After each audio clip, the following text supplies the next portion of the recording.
Cara membuat lilin jungkat-jungkit. Berikut ini tobikin.com akan membuat lilin jungkat-jungkit. Pertama, kita siapkan lilin, tang, 2 gelas, korek api, dan jarum. Kemudian ambil lilin dan potong pangkal lilin seperti ini agar bisa dinyalakan. Berikutnya, kita tandai bagian tengah batang lilin yang nantinya ditusuk jarum sebagai pangkal jungkit naik turun. Lalu kita ambil tang untuk jepit jarum. Kemudian barakan jarum hingga tampak parah merah pada ujung jarum. Lalu tusukkan jarum pada bagian tengah batang lilin. Selanjutnya letakkan lilin yang sudah ditusuk jarum di atas dan antara kedua gelas. Lalu nyalakan lilin dengan korek api. Begitu juga untuk yang sebelah kiri. Kita gunakan ujung jari telunjuk untuk menjaga posisi lilin agar tidak jungkir keluar. Ujung kiri dan ujung kanan lilin akan terbakar dan terjadi penyusutan ukuran. Ujung kiri lilin akan terbakar lebih cepat dari ujung kanan, sehingga posisinya semakin lama naik hingga seimbang dengan ujung kanan. Jika terjadi keseimbangan pada penyusutan ukuran inilah, lilin akan jungkat-jungkit.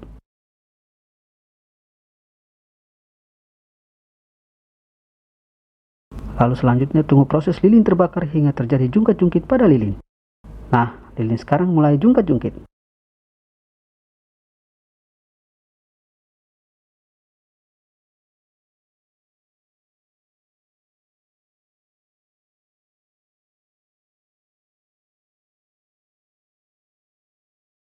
Jungkat-jungkit lilin dari perlahan-lahan hingga cepat dan kembali secara perlahan-lahan. Bagaimana? Seru kan? Demikian jungkat-jungkit lilin. Jangan lupa subscribe dan komennya. Sekian dan terima kasih. Lada putih dan air. Pertama, Anda siapkan lada putih atau white pepper powder. Lalu letakkan dan siapkan piring kosong. Kemudian tuangkan air kurang lebih 30 ml atau 30 cc. Selanjutnya Anda taburkan lada putih seperti ini. Kemudian coba Anda letakkan ujung telunjuk ke dalam, tepatnya di tengah-tengah piring, dan perhatikan baik-baik. Di sini tidak terjadi suatu reaksi apapun. Selanjutnya ambillah sabun sunlight dan olesi sedikit pada jari telunjuk seperti ini. Lalu letakkan ujung jari yang sudah diolesi dengan sunlight tepat di tengah-tengah piring. Perhatikan pada saat yang bersamaan taburan lada langsung menyebar menjauhi ujung jari. Gimana? Seperti sulap kan? Nah, begini penjelasan secara ilmiahnya sobat-sobat. Secara sains, hal ini terjadi karena adanya tegangan yang membuat lada mengapung di atas air. Sedangkan sabun dapat mengganggu ikatan hidrogen antara molekul-molekul air dan memecah tegangan permukaan sehingga lada pun menjadi menyebar. Nah, beginilah percobaan sains lada putih dan air. Jangan lupa subscribe, suka, dan komentarnya. Sekian dan terima kasih.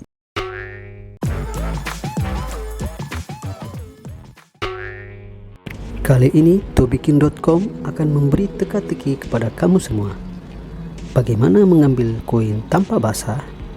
Sebelumnya, kamu harus menyiapkan bahan-bahan: lilin, korek api, gelas, piring, dan air Fanta.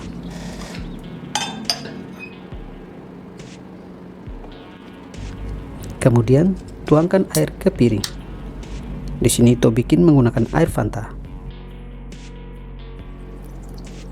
Dan kemudian bertanyalah kepada teman kamu.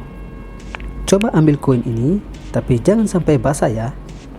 Kalau cuma boleh mengambilnya dengan korek api, lilin, dan gelas.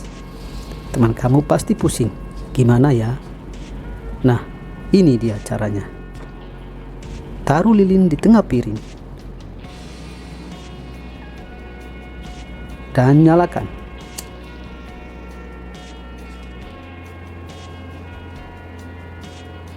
Kemudian taruh gelas agar menutupi lilin. Lilin akan mati dan air akan tersedot ke gelas. Kenapa bisa demikian? Karena udara di sekitar lilin akan memuai ketika lilin menyala. Ketika lilin berada di dalam gelas, lilin masih bisa menyala sebentar sampai oksigen dalam gelas habis. Ketika oksigen habis, maka lilin akan mati. Ketika lilin mati, udara akan menyusut, yang kemudian menyedot air ke dalam gelas. Ketika air Fanta di sekitar koin sudah kering, maka kita bisa ambil koinnya tanpa basah. Demikianlah teka-teki mengambil koin tanpa basah. Jangan lupa subscribe tutorial tolbikin.com. Sekian dan terima kasih.